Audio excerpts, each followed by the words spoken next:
Does paying a nickel for a bag at the grocery store make sense to you? If you live in the District of Columbia, you have a simple choice at the checkout counter. Bring your own shopping bag or pay 5 cents for paper or plastic. And if you live in Montgomery County or anywhere in Virginia or Maryland, a new bag fee could be in your future. Last year, the District of Columbia passed a law that requires stores selling food or alcohol to charge for carry-out bags, both paper and plastic. 1 year later, the city has become something of a model for environmentalists who want to reduce the litter stream and for lawmakers looking to raise some money. But opponents still argue that government shouldn't be getting between shoppers and their groceries. Joining us in studio to discuss this is Nancy Floreen, a member of the Montgomery County Council. Councilmember Floreen, good to see you. Great to be here. Good to see you. Thank you for joining us in studio. Also with us is Christophe Tulou, Director of the District of Columbia Department of the Environment. Christophe, good to see you too. Thank you, Kojo. You can call us 800-433-8850, or you can send email to kojo@wamu.org if you'd like to join this conversation. Christophe, a year ago, the District of Columbia voted to require stores that sell food and alcohol to charge a 5-cent fee for plastic or paper bags at the checkout counter. Can you explain what stores must do under this law? What they're required to do is charge 5 cents for any paper or plastic bag that someone uses to carry food out of the establishment. That was established through the vision of Councilmember Tommy Wells, and actually was very much enabled by some great groundwork that he and the rest of us in the district did in anticipation of the law taking effect. As I understand it, the primary goal of this bag fee is environmental, to reduce the number of plastic bags that litter the city and its waterways, especially the Anacostia River. What impact has the DC bag fee had on the Anacostia? Is it any cleaner than it was a year ago? Well, we have a number of ways of gauging that, and obviously it's been in place for a year, so we'll learn more as we go. But one of the things that we have found in actually interviewing retailers is that they're using about 50% less bags, actually buying and having to provide about 50% fewer. The Alice Ferguson Foundation and a cleanup of the Potomac found about 66% fewer plastic bags in the trash that they picked up this past spring. So there seems to be some pretty clear evidence that the bag fee is working. Nancy Floreen, Montgomery County Executive Isaiah Leggett has proposed a 5-cent fee for paper and plastic bags modeled on the one in D.C. It's my understanding you do not like this idea. I'm not a fan of this one, that's for sure, Kojo. Actually, Ike's bill goes farther than the district's one. It applies to all bags. So Bed Bath & Beyond, at the card store, everywhere, I think, is covered by this proposal. With some notable exceptions, it doesn't apply to carry-out food from restaurants and the like. For example, it would apply to my purchase at Hardware City. It would apply to my purchase at 7-Eleven, but it would not apply to my purchase takeout at Chipotle. I brought you some visuals. I know noticed, this is because a you've pointed out that a lot show. of people actually reuse their grocery store bags. Well, here I have my Sharper's Food Warehouse bag I brought with me here. Says it has a minimum of 25% recycled content. Have the Washington Post bag, which takes it up to, it says it's 50% recycled content. Turns out if your bag is brown or beige or something, it has some color in it, means it's recycled. Brought my Whole Foods bag, which I think is all recycled content, more or less. Paper bag. And then, to show I'm not opposed to this, I brought my own personal Nancy Floreen County Council bag, which I use for political purposes, which is made in China. You can bring it home and use it over and over again. I think it's probably, I'm embarrassed, it's probably made of totally petroleum products, plus you can't recycle this one. But this is what we're encouraging. Montgomery County, I raised my hand to vote for a lot of taxes. We tax as many things as we can get our hands on there for good purposes. But I guess just this one is just going too far. 5 cents for a bag, I don't think it's really going to change behavior. I have been at the forefront of trying to change behavior, at least when I first started in political office. Years ago, I was a proponent of the Parks Service suggestion that to reduce litter in the parks and save cash, we would remove the trash cans from the parks. So you would have thought we were proposing to drown puppies. People didn't want to change their ways, and I don't think this is going to make a big difference. What I do agree on, though, is that cleaning up the Anacostia in our stream valleys are critically important. Well, how do you think that should be accomplished, if not with a bag fee? What no one has mentioned, really, is that Montgomery County, and the district has a similar kind of tax. We have a water quality protection charge that's on everybody's property tax bill. IKE's proposing to raise that by about 25% this year. I'm not complaining about that one, and maybe we need to raise it more. That's where we're focusing on stormwater management protections, cleaning up the riverbeds, improving how we remove crud from our roadway system, and focusing on cleaning up the Anacostia as well. I wouldn't be surprised if some of the work we've put into that has helped clean up the rivers so far and contributed to the good results that the studies are reflecting. We're talking with Nancy Floreen. She's a member of the Montgomery County Council. She joins us in studio along with Christophe Tulou, Director of the District of Columbia Department of the Environment. We're talking about the experience in the District of Columbia with bag fees and why Councilmember Floreen opposes a comparable bag fee in Montgomery County. Before I get back to Christophe, you talked about, on the one hand, how you don't think this is necessarily going to help clean up the environment. Another common complaint about the bag fee is that it's regressive, that it places a bigger burden on people with less income. Why? Absolutely, it does. The people who really have little choice, and again, remember, we're not, in Montgomery County, this is not limited to grocery shopping. This is applicable to everything.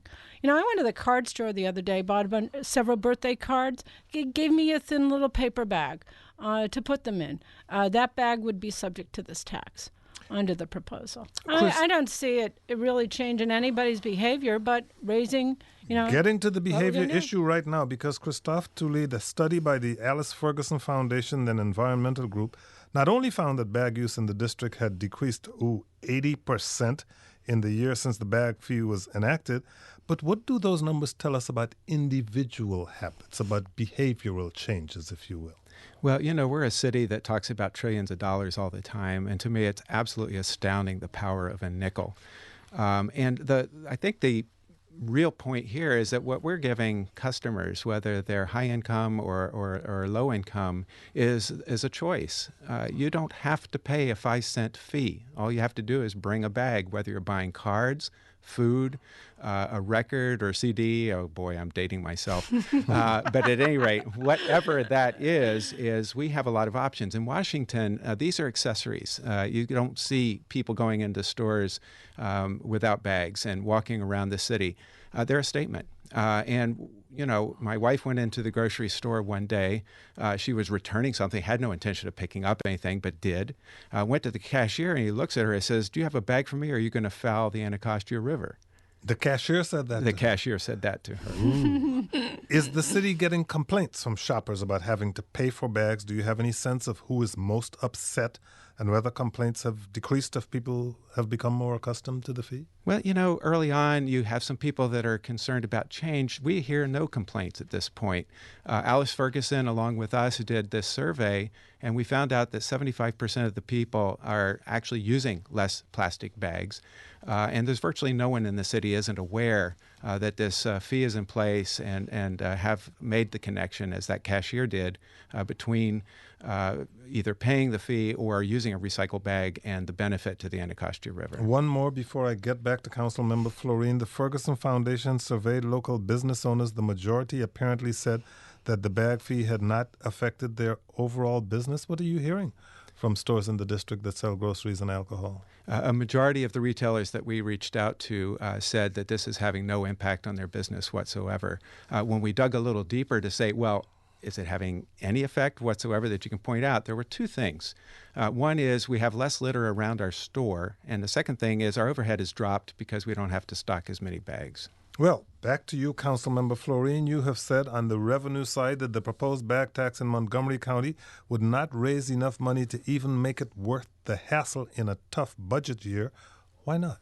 I don't think, well, when you subtract the cost of administering the program, when you subtract the proposal, of course, to give out bags, I hope they're not made in China out of lead or whatever plastic petroleum product that they're made out of. But, there are costs of running a program that are implicit in these initiatives. Look, I think people will respond to this for the short term. But in the long term, I really don't think that people are going to change their ways. In other parts of the country and the world where this has been done, over time, people revert. And I think that is the issue. The real focus should be on what are the significant ways that we can protect the environment. And I do believe that a coordinated strategy through the region in terms of impervious surface, which is something that both jurisdictions are working on, in terms of stormwater management, and some things that we can't control, at least for us at the local level, are really key. Look at the pesticides, look at the heavy metals that go into the water. How can we clean that part up? That's expensive, that's long-term, and that's an important part of any regional strategy. Our challenge, of course, is that we have a multitude of jurisdictions here, and Prince George's County, which is a major player with respect to the Anacostia, isn't here with us today. I'm not sure how they're approaching this, but I know that they're equally concerned. Here is Keith in Tacoma Park. Keith, you're on the air. Go ahead, please. Oh, I know Keith. Hey, Keith. Hello, Nancy. You can imagine why I'm calling. I really wanted to respond to the councilwoman's op-ed in the Washington Post. And I want to ask for the conversation from Councilmember Floreen to step back from Orwellian. And in your op-ed, you cited I should point out that that op-ed was in the Washington Post on Friday, March 18th. Correct? Thank you. I appreciate that. Or Saturday. Sunday. It was on Sunday. It was the Sunday paper. Actually, is the Sunday paper. The Sunday, March 20th. But online earlier. Yes. Keith follows me pretty carefully. Go ahead, Keith. You raised about 5 or 6 points in that op-ed to oppose the bag fee, and every single one of those points was either inaccurate and specious or was disingenuous. Well, pick one. Pick one, Keith. We don't have that much time. I will. I didn't figure that you did. I'll pick one right now. One is that you cited the Alice Ferguson Foundation as saying that results from the bag tax in D.C. had not yet been quantified. In fact, of course, as we're hearing today, the Alice Ferguson Foundation has found that 3/4 of residents in the district have stopped using plastic bags. I also want to note that you said we don't have time in this county to deal with this issue, that the only thing worthy of being dealt with is the budget crisis. And I pointed out in my rebuttal to you that on the very next day of the council's meeting, that would be a week ago tomorrow, you had 2 items in the agenda that had absolutely nothing to do with the budget. And here you are spending your time on a call-in show opposing a common-sense environmental measure. Well, here is Councilmember Floreen. Well, look, Keith, I really do think that you can't quantify changes in people's behavior. Lots of D.C. residents shop outside the district. You can't measure that. And I'll give you that, there have been some changes in human behavior right now. But as I said earlier in the show, when we proposed taking pretty aggressive measures to eliminate litter and people bringing trash into our parks and our stream valleys, the wave of community resistance to that, a huge amount from Tacoma Park, may I add, really pushed everybody back from taking real measures that I think would change human behavior. So I think we're in agreement that we want to see improvement. And frankly, I don't like spending a lot of time on this. I've been on the council now. This is my 9th year. I've gone along with a lot of things. But at this point, I really don't think that taxing people 5 cents a bag is going to change their behavior, particularly when you're looking at the range of things that aren't going to be taxed. Keith, thank you very much for your call. Christophe Tulou, a study commissioned by Americans for Tax Reform, says the bag law will result in the elimination of more than 100 local jobs and cost the district $100,000 in lost sales tax revenue. What are you seeing as the economic repercussions of this, and can you see that happening down the road? Actually, I'm astounded by all of this, and I have no idea. People who make plastic bags are saying that we may have to lay off people because we don't have as great a demand for plastic bags as we did before. Well, the point is that there are a lot of applications for plastic bags. We just don't want them on our streets and in our rivers. That's the bottom line. The other point to make here is, we've got a proposal here that is going to remove the burden from taxpayers who are already paying to help clean up trash in our environment to those who actually are contributing to that trash existing there in the first place. That's a very important first point. But the other point is the state of Maryland, Montgomery County, and the district have already committed through a Trash-Free Potomac Summit Agreement and also through a trash TMDL or a pollution diet for the Anacostia River to get plastic and other trash out of the river within 5 to 6 years. We're already paying for that. What we're suggesting is shifting that burden, living up to that obligation we already have by having the people who are responsible help to cover the cost of getting that trash out. Okay, we've got to take a short break. All of you who have called, stay on the line. We will get to your calls, but the lines are full, so you may want to go to our website, kojoshow.org, or send us a tweet at Kojo Show. Send email to kojo@wamu.org. I'm Kojo Nnamdi.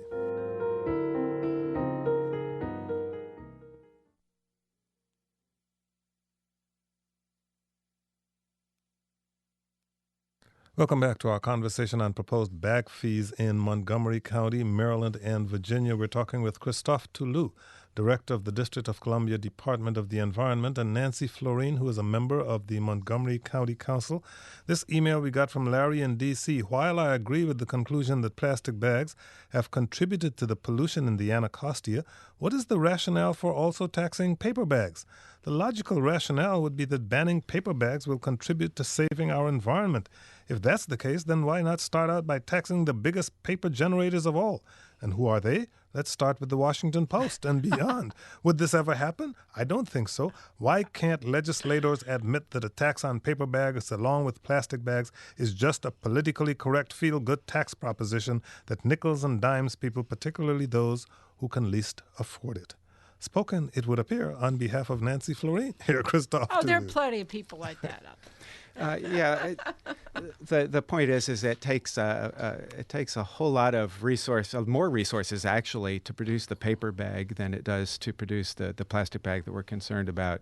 The idea here is indeed behavior change. This is not a tax to raise revenues. The idea is to have that revenue drop to zero because everybody's using recycled bags. So this isn't a backdoor tax to increase revenues and put a feel-good feeling on it.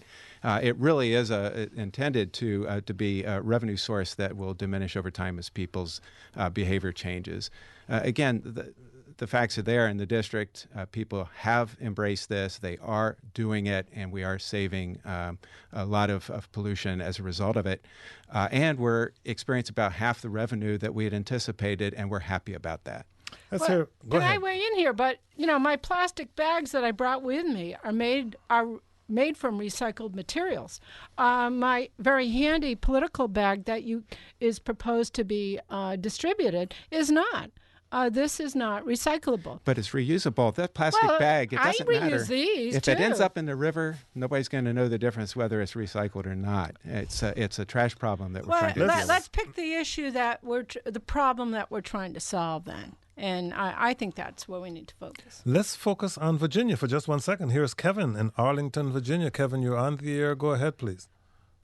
Hi, Kojo. Thanks, and thanks for bringing integrity to talk radio. I really appreciate it. I'm representing the Arlington Green Party in this call, and it just seems like a non-starter to even argue about the sensibility of such an incentive. Financial incentives to change behavior, always a good idea. If it's in the public interest, we should do those types of things. Why argue about nickels and dimes when it has such a positive effect? The nanny state, Kevin, the nanny state, the government intruding on people's personal preferences. People feel like getting plastic or paper. We all have to grow up someday, and so be it. I'd love to have that in Virginia, too, and Arlington County Board has worked on that. In Virginia, we have this antiquated law called or policy called the Dillon Rule, and it prevents local government from making sensible local choices. I won't go on about that. I do want to make a pitch here. Arlington Green Party is going to host a non-political event. It's an information event on April 3rd at 4 o'clock near the Ballston Metro Station. It's going to be at the Central Library. And is there a website that people can go to get more information about that? There is. It's not active yet. They can go to the Arlington Green Party website. Okay, that works. Arlington Green Party website. Kevin, thank you for your call. Joining us now by telephone is Maryland Delegate Alfred Carr, who is a sponsor of the bag law in the Maryland legislature. And since the district he represents is Montgomery County, I am sure that he is extremely familiar with our guest, Nancy Floreen. Delegate Carr, thank you for your call. Delegate Carr, are you there? Alfred Carr, Delegate Carr, you there? He's sponsoring the statewide. Oh, we can hear you now. Okay, great. Tell us about the legislation you're sponsoring. Well, sure. Just like Montgomery County is considering legislation and Washington, D.C. has passed legislation, we have in the Maryland General Assembly under consideration a statewide bag fee that's modeled very closely on what the District of Columbia enacted and has been in place since January 2010. And what do you say to the argument that I just made? A bag tax is yet another example of government run amok, reaching too far into people's personal lives. Well, when you have such dramatic and effective results as we've seen in the District of Columbia with actually getting results, changing behavior, and not having a detrimental impact on businesses, on low-income people, on other people, it makes a very, very compelling case that this is a wise policy choice. Well, allow me to bring Christophe Tulou back into the discussion, because it is my understanding that the bag fee in the District of Columbia raised less money than was expected, which gets back to the argument that Nancy Floreen is making about whether or not it's going to make a significant improvement in the bad budget situation. Well, it never was intended to reduce deficits. And so in that regard, who cares? But the point is that if you apply something as minuscule as a nickel to the purchase of something, people will make a choice. And the choice that they're making overwhelmingly is, I don't need to pay that. I've got bags that I've got in the back of the car that I can easily carry to the store and use them over and over and over again. And that is really all this is about. The revenues that are generated in our case go to Anacostia cleanup and protection. It's a wonderful opportunity, but as Nancy mentioned earlier, both jurisdictions have other ways of advancing those projects as well. This is really about getting people not to use plastic bags and to get it out of our trash. Delegate Carr, do you have a revenue aspect to your proposal, and exactly what state is it in? What state in the process is it in now in the General Assembly? Well, we have a 90-day session that winds up on April 11th, so we'll know pretty soon about the fate of the Maryland proposal. But I agree with D.C. Councilmember Tommy Wells in that we're not trying to get into people's wallets. We're trying to get into your minds. We're trying to change behavior. If there is a small amount of revenue collected, it'll go to, in Maryland, to the Chesapeake Bay Trust, where it'll go to water quality projects. And in terms of process, Nancy Floreen, it's my understanding that March 31st there's a hearing in Montgomery County? We'll have a public hearing on the 31st, and it's tentatively scheduled to go to committee on April 4th. We'll see. Scheduling is being worked out right now. We got an email from Ken who says, dog owners need those bags. I pay the extra 5 cents every time I find a bag appropriate to my after use. I figure the tax will go toward cleaning up the bag someone else threw into the Anacostia. What we need are more biodegradable bags that can be used to pick up dog poo. So there you go. One suggestion there. An there. entrepreneurial opportunity. Delegate Carr, thank you so much for joining us. Thank you. On to Ben in Washington, D.C. Ben, you're on the air. Go ahead, please.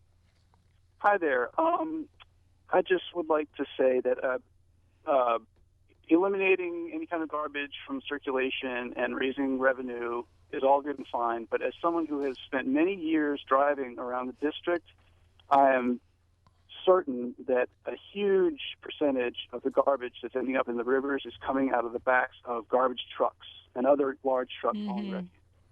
I've seen it I've been behind trucks where garbage is just literally just dumping out of the back of them. And I don't really see that many people, just individuals, throwing their garbage away on the street. It's more these huge trucks that are just letting enormous amounts of garbage spew all over the place. Christophe Tulou, that has a great deal to do with regulation. With enforcement. It does indeed. What we're seeing, and we're obviously going to collect more information, is a dramatic reduction in plastic bags and trash as a result of and following the enactment of this law. It doesn't account for, obviously, anything that's blowing out of trash trucks.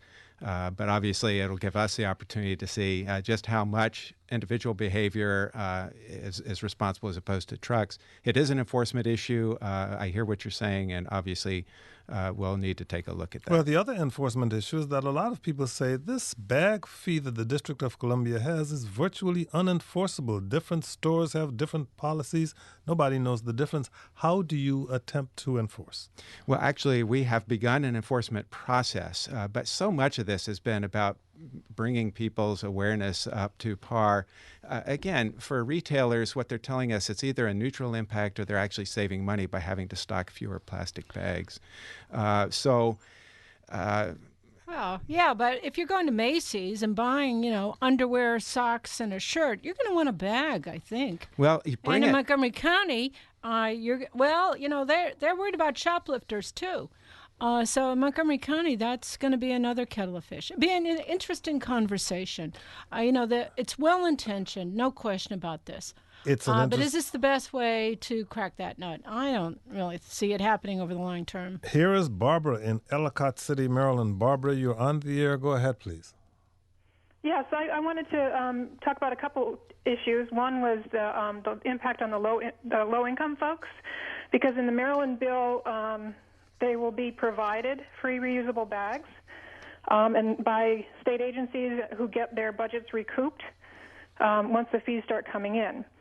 The other issue that I wanted to bring up is that certainly if we get rid of paper, if we exempt paper from this, that paper costs about 2.5 times what plastic costs, so we'll actually pay higher in grocery fees if we do that, because the grocers and all stores are buying these bags and giving them out for free to us. So, of course, they're going to put it in their overhead and charge us for that. And also, many countries around the world have banned plastic bags because, for instance, in Bangladesh, they have had huge monsoons that have caused flooding because their stormwater drains have been plugged up by plastic bags, and has caused thousands of deaths, and they had to do something about it. We don't want to get to the point where we have to do it after the fact, where there's been some problem. Thank you very much for your call, Barbara. Councilmember Floreen, we had Valerie Irvin on the show this past Friday, the Politics Hour. She seems to favor the bag fee at this point. What are you expecting in the process at the county council level? Montgomery County likes to jump on a bandwagon. I think this is likely to be pretty successful. Will there be some adjustments? I hope so. An all-out attack on bags, I'm not sure is a useful way to solve the environmental problem. I think, talking about plastics, let's have that conversation. We're kind of constrained in what we can do, but it's worth a serious conversation about plastics. Fortunately, generally. we're just about out of time. Nancy Floreen is a member of the Montgomery County Council. Thank you for joining us. Christophe Tulou is Director of the District of Columbia Department of the Environment. Christophe Tulou, I guess we'll be getting more detailed information about this as time goes by. You bet.